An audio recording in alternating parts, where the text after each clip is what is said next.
A solitary man has decided to start a Black Lives Don't Matter movement, so Black Lives Matter will have something to protest about. Saul Schmendrick of West Falls, New Jersey, says he feels BLM has suffered too long from the fact that everyone agrees that Black Lives Matter, and he wants to give BLM a more legitimate reason to encourage the riots that destroy the businesses and lives of just those innocent black people whose lives actually matter. In a statement released to his mother's basement, Schmendrick said, quote, "It is clearly an act of systemic racism that there is no systemic racism to protest in this country, so that when Black Lives Matter agitators protest systemic racism, they just look like the sort of thugs people who are part of systemic racism would be racist against if there were systemic racism. My new Black Lives Don't Matter group will provide systemic racism, so when Black Lives Matter protests systemic racism, they won't make people feel that they're just burning stuff for no reason, which is what they would be doing if there were no systemic racism, which there isn't, so now there is." Unquote. In the first meeting of Black Lives Don't Matter, attended by Schmendrick and a 3-inch high plastic figure of Bowser from the Super Mario games, as well as all the characters from the Phantom Menace in the form of collectible action figures, the organization issued a manifesto saying, quote, "Because we as Americans are not racist and only wish black people well, we hereby issue a racist manifesto so BLM won't look ridiculous when they go out and declare that America is racist and doesn't wish them well. We also applaud violent police officers because no one else is doing that, so when Black Lives Matter pretends that everyone is doing that, it makes us all feel kind of embarrassed for them." Unquote. Black Lives Matter issued a statement thanking Schmendrick for his contribution to their cause, then burned his mother's house down. Trigger warning, I'm Andrew Klavan, and this is The Andrew Klavan Show. I feel hunky-dunky, life is tickety-boo. Birds are winging, also singing hunky-dunky-doo. Ship-shaped, ipsy-topsy, the world is zippity-zing. It's a wonderful day, hurrah, hooray! It makes me want to sing. Oh, hurrah, hooray! Oh, hooray, hurrah! All right. I hope you had a safe weekend. We're glad you're coming on to the YouTube channel, the Andrew Klavan YouTube channel. Please subscribe. It helps us. We're watching your comments there. We have one today from Blue Dog who says, woohoo, how do you spell Klavan E goodness? And he spells it Klavan-E. It's obviously with a Y because... Why? Because there are no E's in Klavan. There are no E's in Klavan. That's right. That's the answer to why. There's a Y, and never mind. Here, as they say on Twitter, is a serious question. Why is it that every cause that is taken up by the left almost immediately devolves into nonsense statements and absurd demands? It's not enough to say transgender people shouldn't be bullied. We have to pretend that a transgender woman is a woman and should be allowed to harm the lives of actual women by using their bathrooms and destroying their sporting events. It's not enough to say we should take care of the environment. We have to declare climate change will kill us all in 12 years unless fossil fuels are banned, fossil fuels which are part of everything we do. And now, it's not enough for us to understand that blacks and the police have a troubled relationship. It's not enough for us to feel anger and dismay at the rare but still unforgivable killing of people by the occasional bad cop. Instead, we're supposed to talk about defunding the police, which would obviously sentence people in poor neighborhoods to gangsterocracy of mass murder and rape. In rich neighborhoods, they just get private police, but in poor neighborhoods, you'd be screwed. Decent people try to join the conversation. They try to acknowledge existing problems and offer solutions, but you can't have a conversation with idiots, women or men, end fossil fuels, defund the police, and if you don't agree, you're a hater or a science denier or a racist. It's gibberish. And now we're stuck screaming at real and online mobs who try to destroy us if we won't pretend that gibberish is not gibberish. This happens so often. In fact, it happens all the time. So I have to believe that it's somehow the object of the exercise. Leftists want us to argue about destructive garbage instead of having constructive dialogues about real problems. The idea, obviously, is not to help blacks or gays or women or transgenders or the environment. The idea is to get us all screaming at each other while the left manipulates their black and female and gay and transgender pawns in order to expand their power and move our culture toward the sort of violence they can use to impose tyranny. We are absolute fools to enter such a system. We have to learn to beat it. We'll talk about this a lot more, but first let us talk about our friends at Stamps.com. Obviously, if you want to go to the post office, this is no time to go to the post office. This is the time to have the post office brought to you in your computer, and that's what Stamps.com does. With Stamps.com, you can print postage on demand and skip those lines and crowds at the post office. Plus, you can actually save some money with discounts that you can't even get at the literal real-life post office. As if that weren't enough, Stamps.com also offers UPS services with discounts of up to 62% and no UPS residential surcharges. Stamps.com brings all the services of the U.S. Postal Service right to your computer in the safety and comfort of your own home, office, or anywhere else you are hunkering down right now. Stamps.com can handle it all with ease. And like I said, with Stamps.com, you get great discounts too. Right now, my listeners get a special offer that includes a 4-week trial plus free postage and a digital scale without any long-term commitment. Just go to Stamps.com,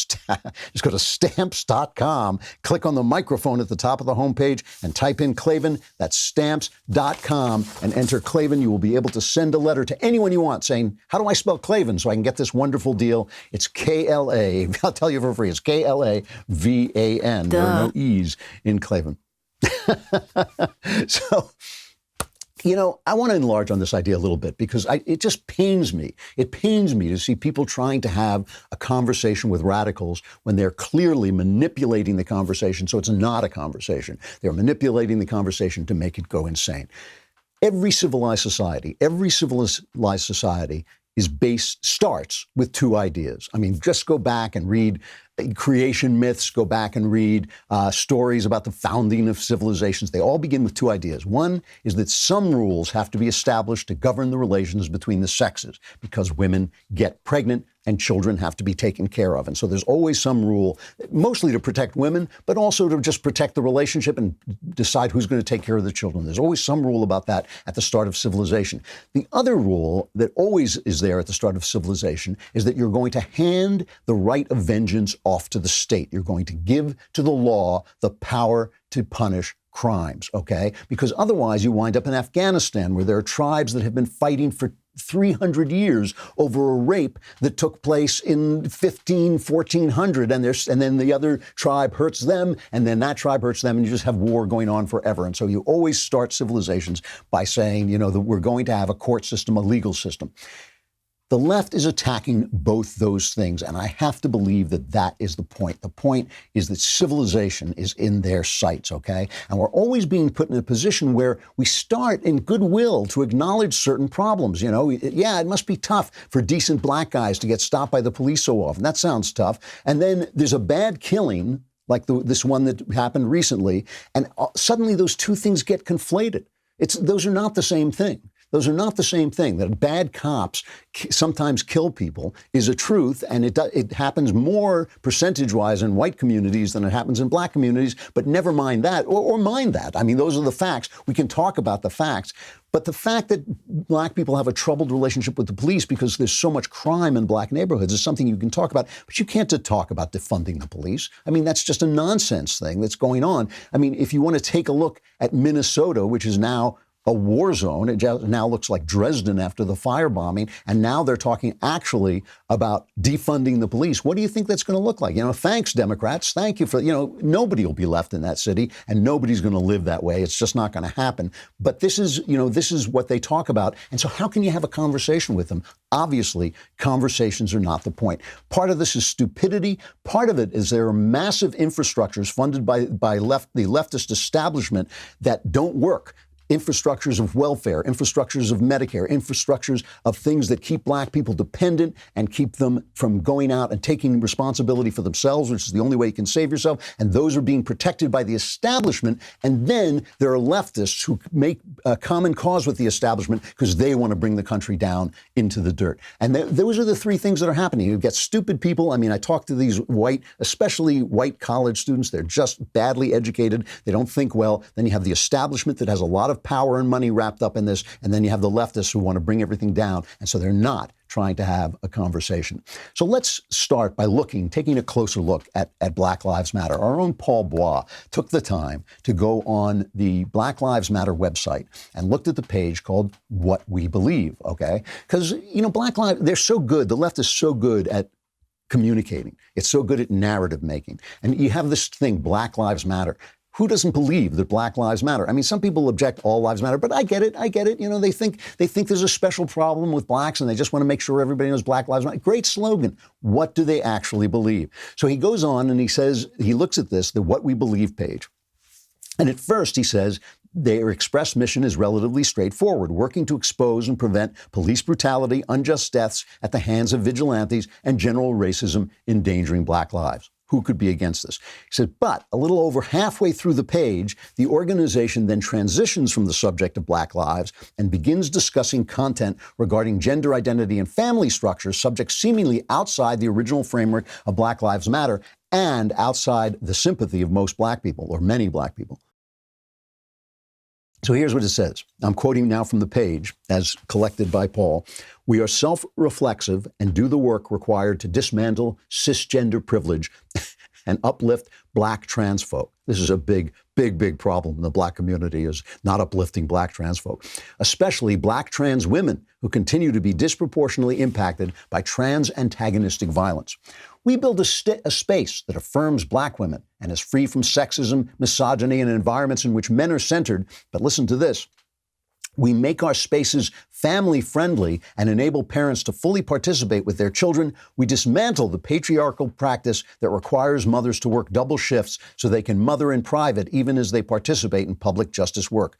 We disrupt the Western prescribed nuclear family structure requirement by supporting each other as extended families and villages that collectively care for one another, especially our children, to the degree that mothers, parents, and children are comfortable. We foster a queer affirming network. When we gather, we do so with the intention of freeing ourselves from the tight grip of heteronormative thinking, or rather the belief that all in the world are heterosexual. Now, you know, that's what you're supporting when you support Black Lives Matter. The biggest problem, or as Larry Elder would say, the first 10 problems in the Black community are fatherless children. Children whose fathers did not marry their mothers and are now left with a billboard saying, maybe you should do some fathering today, instead of a father who is in the home. Your dad is so important. You have to be able to smell him. You have to be able to see him. You have to be able to put your hands on him. He can't be there in principle. He's got to be there in practice, and he ought to marry your mother. So when they go after the cisnormative Western generalization, and they want instead, you know, villages. Well, think of the places where they have villages.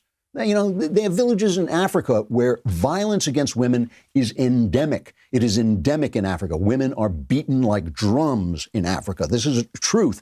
Whereas here, it's better. It is better to live a civilized life. So if civilization, you know, this goes, I'm not going to go back into the philosophy of it. It goes back to Rousseau. It's an absolute nonsense that somehow there's some natural life that is better than civilization. Civilization is better. So this is what they're selling. They're selling stuff that will make Black lives worse. There is no reason to support Black Lives Matter. They're simply a mask for the left. They're simply the left wearing a mask, and leftism is against civilized society and is certainly against the West, which is the best civilized society, because the ideas are better. The ideas in the West are better. When we talk about, well, other societies are good, what we usually say is, oh yeah, they mimic the West. When we say, you know, Islam is the religion of peace, what we're saying is it's a religion like Christianity. You know, when we say, oh, you know, the family is so important, you know, when they made that Dances with Wolves and they showed the Native Americans being loving fathers and loving family, you know, I'm not saying they're not, but I'm saying they are, at least the good things are all coming out of that idea, those ideas that are Western ideas. So here's Michelle Obama making her speech to the 2020 graduates, to the class of 2020. This is cut number 11. When it comes to all those tidy stories of hard work and self-determination that we like to tell ourselves about America, well, the reality is a lot more complicated than that. Because for too many people in this country, no matter how hard they work, there are structural barriers working against them that just make the road longer and rockier. And sometimes it's almost impossible to move upward at all. Now, here's one of the most popular people in America who moved upward and got a law degree and became the first lady of the United States, telling the people behind her that they don't stand a chance. They've got no chance. Only the white man can help them. Only the establishment can help them. You cannot take your life into your own hands. It can't be done because the system is against you. On Mark Levin's show, what's it called? Life, Liberty, and Levin on Fox, he had Shelby Steele. Now, Shelby Steele is one of my favorite writers. He's a wonderful prose writer, and he publishes so little. I've never understood why. He publishes these little tiny books, but he's a brilliant, brilliant writer and a student of these issues. And here is what he said to Mark Levin. See if you can spot the difference. I would be happy to continue to look at all the usual bad guys, the police and so forth, if we had the nerve, the courage to look at black people, to look at black Americans, minority Americans, and say, you're not carrying your own weight. You're going to go have a fit and a tantrum and demonstrate and so forth, and yet you're not doing. Are you teaching your child to read? Are you making sure that the school down the street actually educates your child? Are you becoming educated and following a dream in life and making things happen for yourself? Or are you saying I'm a victim and I'm owed and the entitlement is inadequate? So the last thing I want to play about this, I mean, there's Shelby Steele speaking, completely rationally. What are you doing? You're out here protesting, asking for stuff.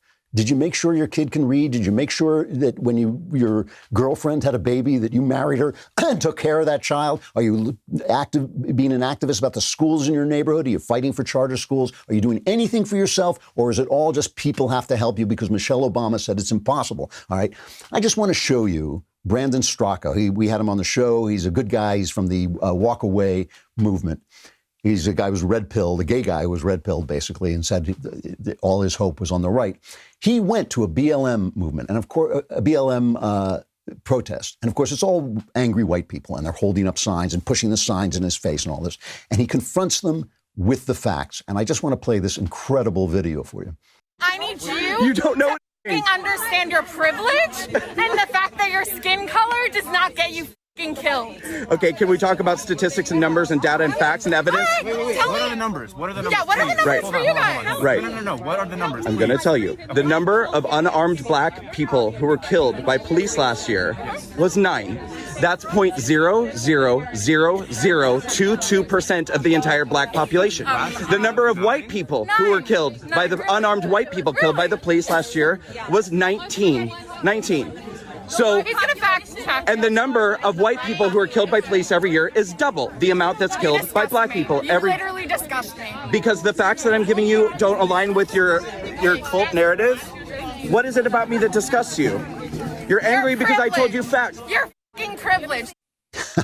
so obviously he's right. She's angry because she told him facts. And the hysteria and the pushing the sign at him so that, he can't even look at her face, which is masked anyway. The problem is when decent people like David French over at the National Review, he wrote a piece, he's adopted an Ethiopian child. And by having an Ethiopian child, and I know a couple of people in this position who have adopted children of, who are people of color, as they say now, or black. And they experience the racism. They see, oh yeah, the racism is real. The racism is real. People are racist. People suck. This is one of the great insights of Christianity. You suck. I suck. This is a great insight. It's real. But the problem with that is David is having a conversation that's not going on. He's like he went to the party where people are talking about astrophysics and he's talking about the movies, right? He's talking about solving problems, real things that are happening, things that we can have compassion about, things that we can be on the same page about. That's not the point. When you start to talk about defunding the police and leaving people enslaved to violence and murder, you do not care about black lives. You only care about power, because what erupts out of chaos, we know it. Plato told us, we've always known it. What erupts out of chaos is tyranny. And that is the ultimate aim. We can see it. We can see it coming to pass. All right, we will talk about this defunding the police thing in just a minute. But first, let us talk about something much more pleasant, which is liquid IV. Liquid IV is an easy, healthy solution for dehydration. I know about this stuff. I sweat hard. I work out hard. I still work out hard. You got to hydrate yourself. 1 stick of Liquid IV in 16 ounces of water hydrates you faster and more efficiently than water alone. Tastes good, too. It really is a good tasting stuff. Each serving provides as much hydration as 2 to 3 bottles of water, plus vitamin C, B3, B5, B6, and B12. I can't tell you how important this is because I don't do it enough. I don't hydrate it enough. And frequently I'll just suddenly think, I'm exhausted. What's going on? Do I need to take a nap? And then I'll hydrate.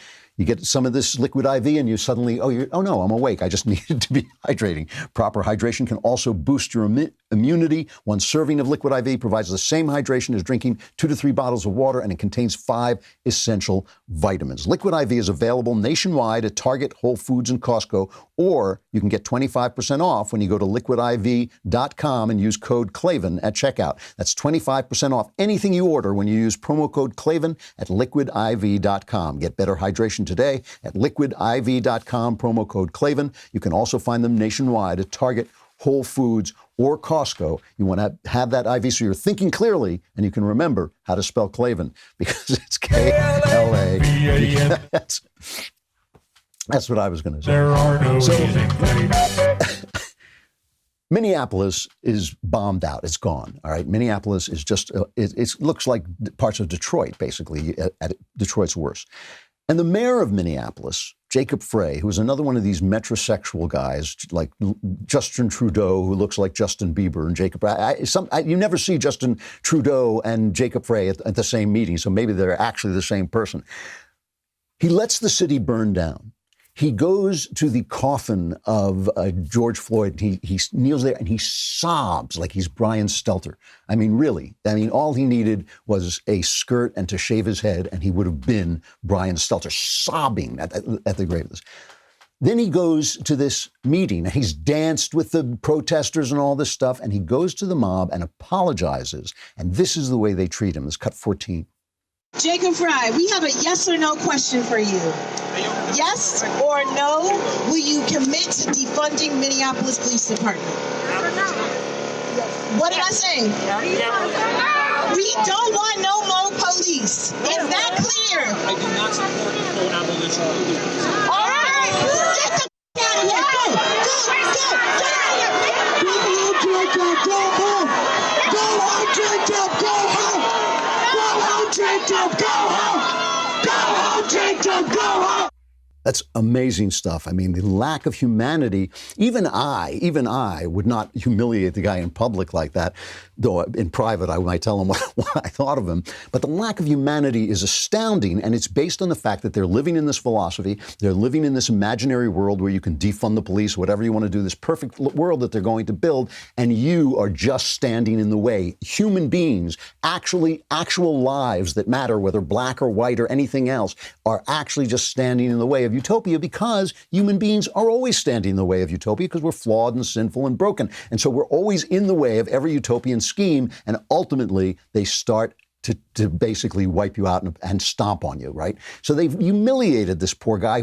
He let him burn down the city. He sobbed at the grave. He did everything he's supposed to do, but they're not having that conversation. They are not having that conversation. So now they're talking about destroying society. They're talking about defunding the police. And the Minneapolis City Council says they're going to do it. They say they've got the votes to do it. Here's Ilhan Omar, and AOC is also on board with this. These two nuts, the squad, are on board with what is going to destroy the lives of black people like nothing else you've ever seen. It is going to be an absolute disaster if they pull it off. Here's Ilhan Omar delivering this to a cheering crowd of lunatics, right? And the lunacy is the point. The lunacy is the point because you can't argue with lunatics. They can only call you racist, and like that lady did to Brandon Straka, they can only scream at you and yell at you and dehumanize you, because otherwise they have to say, oh, I'm a lunatic. So here's Ilhan Omar being a lunatic and playing to the lunatics. I will never co-sign on funding a police department that continues to brutalize us. And I will never stop saying, not only do we need to disinvest in police, but we need to completely dismantle the Minneapolis Police Department. The Minneapolis Police Department is rotten to the root. And so when we dismantle it, we get rid of that cancer and we allow for something beautiful to rise. And that reimagining allows us to figure out what public safety looks like for us. What public safety looks like for you is the police. There's no other way. It's either the police or it's gangsters. I mean, we know this. We know this. Mexico is run like that. You know, parts of Mexico are just dominated by the gangsters, ruled by the gangsters. If it ain't the police, if it's not an official organization, if we do not hand over the right to revenge over to the state, we know what it looks like. It looks like Afghanistan. And it will. Minneapolis can turn into Afghanistan like that. I mean, they can do this stuff in a heartbeat. So there's a moment. Alisyn Camerota on CNN is talking to a Minneapolis councilwoman, Lisa Bender. And there's this moment of clarity when suddenly a little light bulb goes on in Alisyn's head, and she says, maybe there's some problems with this whole defunding the police thing. Listen to the response. Do you understand that the word dismantle or police free also makes some people nervous? For instance, what if in the middle of the night my home is broken into? Who do I call? Yes, I mean, I hear that loud and clear from a lot of my neighbors. And I know, and myself too, and I know that that comes from a place of privilege, because for those of us for whom the system is working, I think we need to step back and imagine what it would feel like to already live in that reality, where calling the police may mean more harm is done. It's an amazing response. I mean, you got to love it. You got to love insanity. I mean, insanity at least is funny. But like basically what she's saying is if Alisyn, if you expect to call the police when a guy comes into your home and rapes you and kills you, you know, if you expect to call, that's just privilege. It's just privilege, you know, because the police aren't, you know, in Chicago, I don't have the numbers right in front of me, but in Chicago, they had like a record number of shootings this weekend, as they have almost every weekend. So many people shot, and we know they're black. We know they're black people. We know they're being shot by other black people. Nobody cares. CNN isn't covering it. Nobody cares. Nobody cares about those lives. Who do you think stops those killings from happening? The police. Why do you think they're not there? Democrats. Democrats run that city, and they have that city in the iron grip of a machine that doesn't even have, there's no way into it except through exposing the corruption, except for the feds coming in and putting people away. So here, the other side of this is the police themselves, some of the bravest people in this country. And I've said so. They're bad cops. Every good cop will tell you they're bad cops, and they're bad everybody's, right? They're bad all kinds of people. They're not free of original sin. So an L.A. councilwoman goes down and tells the police that they're going to dismantle the police. They're going to defund the police in L.A., which would be, I mean, bring your marshmallows, folks, because you'll have a lot of fires to roast them by. And here is an L.A. cop finally speaking back. Because of the Black Lives Matter on the front line, throwing the box and bottles at these officers, cracking their skulls, it's because of them, because of their constant pandering at the police commission. It's 100 of them, but you guys are listening to them. What about the law-abiding citizens that are law-abiding, they don't break the law? All they want is these officers to protect them. And this is what they do every day. And now you're cutting from their families. When they put everything on the line, we're gonna fight. Okay? Take care of it at the ballot box. Okay. These cops, I mean, these cops risk their lives to keep us safe. There is a thin blue line between civilization and barbarism. There is a thin blue line between civilization and barbarism. And sometimes, you know, we ask the cops not just to handle our failures as a society, our sociological and historical failures. They have to handle on the ground. They didn't cause them. They're getting the last part of them. They're getting the final part. It's like a funnel. You know, we pour in all these problems, and the guy comes down who's a criminal, and the cop has to deal with that problem. They go out there and they risk their lives and they risk everything. And we also ask them to do, which is in some ways is even harder, is because most cops never face the kind of real violence that you see on TV. But we ask them to take care of our worst people, to confront our worst people. If Ilhan Omar thinks there's some super world where you defund the police and we reimagine what law enforcement looks like, we reimagine, we have counselors there. You call a counselor if you get raped and killed. That's great. If you think that that's the way it is, it's because if you can have that imagination, it's because the cops keep you safe enough to be that stupid. The cops deal with the things so you don't have to deal with them. They see the children who are being abused. They see the women who are being abused. They see the men who are being shot and children being sucked into those stupid gangs where they become criminals and end their lives, to spend most of their lives in prison. They see all that. They deal with all that. They deal with it in any way they can think. And sometimes, as I say, of 800,000 policemen, that's a lot of bad cops. If any group of 800,000 people is going to have a lot of bad people in them, but so many of them are good, and we ask them to do so much, and then we spit on them, and then their leaders, the people who are supposed to govern the city, spit on them and turn their back on them and talk about defunding them and make them the villains for their failures. It's their failures. These are left-governed cities. These are Democrat states. These are blue states governed by Democrats with cities governed by Democrats. Some of them haven't seen a Republican governor for years, and that's the problem that the police inherit, and then we spit on them. That's a fantasy. That's an absolute recipe for disaster. All right, more about this in the double standard in just a second. But first, let us talk about a way to improve your life and take responsibility for your life and improve it by using Ashford University. If you're working, if you're stuck at home, if you have other things to do, you still can dream big with Ashford University. Ashford University's online bachelor's and master degree programs allow you to learn on a convenient and flexible schedule. At Ashford, expert faculty teaches you real-world skills from real-world experience in online classes built for life's twists and turns. You can learn from home or wherever you feel comfortable. You can pursue a degree in one of Ashford's 60-plus programs like business administration, healthcare administration, and psychology with 24/7 access to your classroom, daily support, and financial aid available. Ashford gives you the tools you need to help make your dreams a reality. Dare to dream big. Your tomorrow starts today at Ashford University. There's no fee to apply or standardized testing required to enroll. Go to ashford.edu/Andrew. That's ashford.edu/Andrew, ashford.edu/Andrew. Not all programs are available in all states, but please use Andrew so they know I sent you. All right.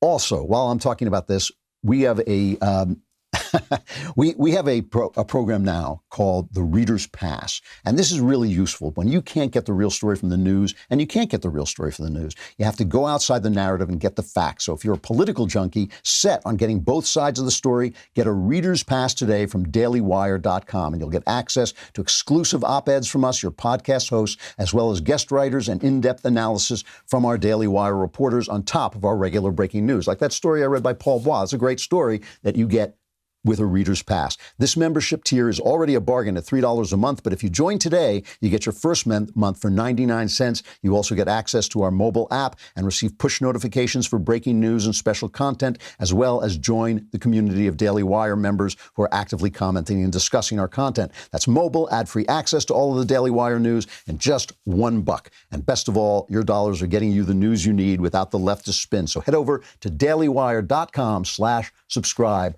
and join today. Go to dailywire.com and subscribe, and that way we get to talk to you more. I'll be on All Access tonight, so you can come in All Access and talk to me if you're a Daily Wire subscriber for an All Access tier. Come on over.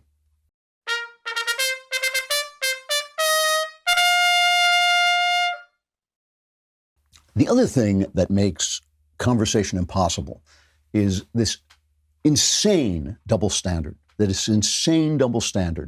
is now pervasive throughout the communications industry. The fact that movie stars can get up at Oscar nominations and diss one half of the country. The fact that every comedian disses one half of the country, disrespects one half of the country. And now journalists have essentially abandoned their task of gathering the truth in an objective manner. They're saying, oh, that's part of white privilege. Objectivity is part of white privilege. Well, crap. If it is, then it's a privilege that we should share with everybody. If that's part of white privilege, it's a privilege we should share with everybody. The New York Times, a former newspaper, and it is now truly a former newspaper, essentially chased out their op-ed editor for running a piece by Tom Cotton. And the reason they did is they apologized like 14 times for running a piece by Tom Cotton saying, yes, call out the military if you need them to suppress the looting and the riots.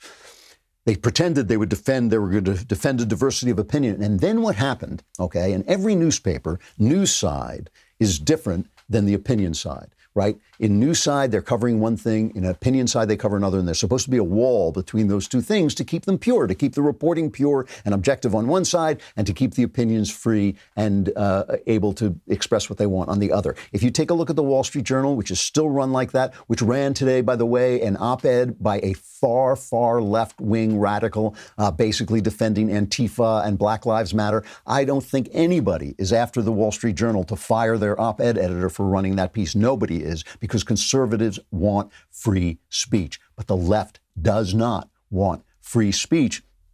So what happened at the New York Times was that the news side, which is all these 20-year-old social justice warriors, went sashaying into the op-ed side and told them, oh, we don't feel safe when you run opinions that we disagree with. These are reporters telling opinion writers that they don't feel safe because they heard an opinion they disagree with. When I was a newspaper man, very briefly, but for a year I was a newspaper man. I once ran into a burning building so I could get pictures and see what was going inside the burning building. I came out and the other reporter turned to me and said, you are out of your mind. But reporters did that stuff. They were brave. Reporters were actually heroic. These guys are wusses. Oh, I'm hurt. I'm unsafe because you have an opinion. Unbelievable, unbelievable. And by the way, anyone who is listening to this and thinking, oh my God, the left can't even listen to an opinion they disagree with, I would expect your apology for yelling at me for having Jonah Goldberg on. I will be waiting by my mailbox for your apology. Oh, sorry, for a moment there, we lost our minds and acted like the left. Here is Tom Cotton talking about his op-ed. This is cut 9. We've published op-eds in the New York Times before. It was the exact same process. And again, the senior leaders of the New York Times publicly defended the decision to publish the op-ed after this woke mob began to rise up. It was only after another day of infighting that they finally backpedaled. They still haven't identified any facts that are wrong in the op-ed. They haven't identified what was so rushed about this process. They've only prostrated themselves in front of their young children who are acting like children, who are acting like kids in a social justice seminar as opposed to acting like grown-ups in the workplace. Now, here's the face of these social justice warriors, this Nicole Hannah Jones, who has published the 1619 lie that America was founded to defend slavery. It's a complete lie. It's just a lie. And yet it's being taught in classes, and she defends it. Well, it's the narrative. It's a good thing. And here she is saying, we can't be objective. We can't be fair to the Republican Party. It's cut 7. What happened is a larger symptom that we're seeing in news organizations across the country, which is they are really struggling to cover in a way that appears to be nonpartisan, a kind of political landscape where one political party has in many ways gone rogue and is not following the rules. But there's a sense if you just cover that straight down the line, you will look like you are picking sides. And so this adherence to even-handedness, both sideism, the view from nowhere doesn't actually work in the political circumstances that we're in. So here's the question. If she's coming out and saying the Republicans should not be covered fairly because they're rogue, they've gone rogue, it's the Republicans out there burning cities and letting cities burn. It's the Republicans out there talking about defunding the police, talking that men are women. That's the Oh, wait, no, I'm sorry, I got that wrong. So she's nuts, right? And so anybody who's sane looks nuts to her. That makes perfect sense. But then the question arises, why are you still reading this paper? Why are you reading this newspaper trying to get the news out of it when you know it's going to confirm all your opinions, when you know it is simply going to be left-wing Democrat talking points? Why are you still reading this newspaper? And how am I supposed to have a conversation with you if that's where you get your news? How am I supposed to have a conversation with you? How are we supposed to have a dialogue? All this talk about dialogue and we need a conversation about race. How am I supposed to have a conversation with somebody who thinks that the party that I belong to, the party I vote for, is completely beyond the pale? How is that supposed to go on? You know, it used to be, the famous line of Lionel Trilling was there was no intellectual life on the right. Now, there's no intellectual life on the left. All the conversation is happening on the right.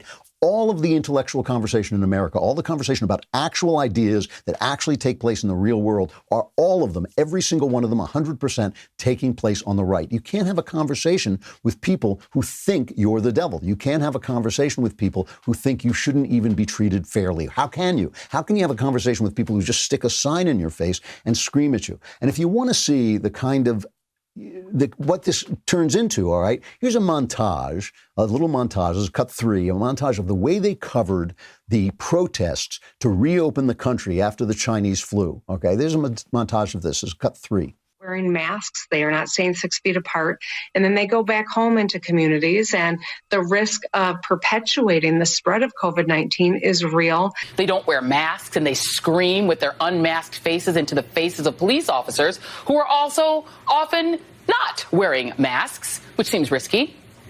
These angry, spittle-flecked, mostly men, mostly white, spewing respiratory droplets and indignation. The president seems to be saying that it's safe to go to the parks and the beaches. Does that argument make any sense to you?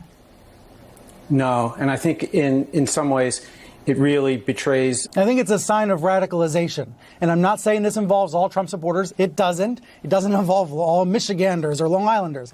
But we have seen a segment of society radicalized. So now, of course, there's thousands, tens of thousands of people in the street crushed together, hugging, dancing, talking, screaming, spittle-flecked black men, spittle-flecked white men. They're the same people. There's all these angry people. Nothing. Absolute crickets. And a group of health and medical colleagues has penned an open letter to express their concern that protests around the United States could be shut down because of under the guise of coronavirus health concerns. Right? We created the letter in response to emerging narratives that seem to malign demonstrations as risky for the public health because of COVID-19, according to the letter writers. Instead, we wanted to present a narrative that prioritizes opposition to racism as vital to the public health, including the epidemic response. It's all about the narrative. They don't want to talk about the truth. Listen, let's just talk about the way the president is treated. Here's the president denouncing the riots, calling people thugs. This is cut number 2. When individuals get crowbars and start prying open doors to loot, they're not protesting. They're not making a statement. They're stealing. They're destroying and undermining businesses and opportunities in their own communities. My understanding is you've got some of the same organizers now going back into these communities to try to clean up in the aftermath of a handful of protesters, a handful of criminals and thugs who tore up the place. Criminals and thugs, huh? That's what a racist president we have. Oh, wait, that was the last president. I can't remember his name because his legacy, except for the riots, his legacy of riots and anger and bad race relations has lasted. I shouldn't be unfair to Obama. He did achieve something in this country. He did set the Middle East on fire, and he did make blacks and whites hate each other again after they came together as one to elect him twice. He did screw up race relations in this country. Meanwhile, Trump, I know people, good people, honest people who can't stand the sound of Trump's voice. The minute he talks, they're like, oh my God, listen to him. But Trump has been exceedingly sensitive and respectful to Floyd, for Floyd's killing and his memory. He's called it a tragedy. He said that it should never have happened. He said it filled Americans all over the country with horror, anger, and grief. And he has ordered the FBI and the Justice Department to conduct an expedited investigation into it. And yet, all we hear about is how he said, if the governors of the states cannot control the violence, I will have to call out the military. And he's getting pushback on that, as if that wouldn't have to happen, as if at some point that wouldn't have to happen. The little governor of Minneapolis is begging him for aid, is begging Trump for aid to rebuild the city he allowed to burn down. That, too, this double standard makes it impossible. It makes it impossible for us to talk together. It is just absolutely. And who are the victims of this? It really is. I've begun to wonder, this may be too optimistic at a moment like this, but I've begun to wonder if this is the 60s in reverse. I mean, they've gone so quickly into the lawlessness, so quickly into the cities falling apart, cities that Republicans like Giuliani built up into beautiful cities collapsed, cities that Reagan and Clinton, the country that Reagan and Clinton brought together and made prosperous, gone. They did it so quickly that I can't help wondering if there'll be a backlash, and maybe this will be an anti-60s and we'll start to recover our sense of decorum and order. Who has been hurt worse? Who has been hurt worse by the freedom of sexuality? Women have. Women have. Women have been damaged by that. Gays have been made the instrument of oppressive state power. And now blacks are going to be the victims of defund the police. You know, the narrative is killing us. The narrative is killing us. And because we on the right think we're still in a conversation, we think we're still in a decent conversation with decent, compassionate people who care about the problems and want to find solutions, we're talking to ourselves. We are talking to ourselves. We are up against a movement of destruction and division and violence, and they mean it. They mean it when they say defund the police. They mean it when they say we have to stop thinking of women as women. They mean all these things that hurt the people they are using as pawns. They are using blacks, they are using women, they're using gays as pawns for their agenda, and they're hurting them, all of them. All of their hope is on the right. I know there's bad stuff on the right, too. We're not perfect. Obviously, we've all partake of original sin. But your only chance is on the right. And Donald Trump is a problematic guy. I get it. He can be annoying. He can be incompetent. He can be loud. But you got to get over it. You got to get over it, because Biden is just a ventriloquist dummy for these people who want to tear this country apart. I got to stop there, but I will be back again tomorrow. I'm Andrew Klavan. This is The Andrew Klavan Show.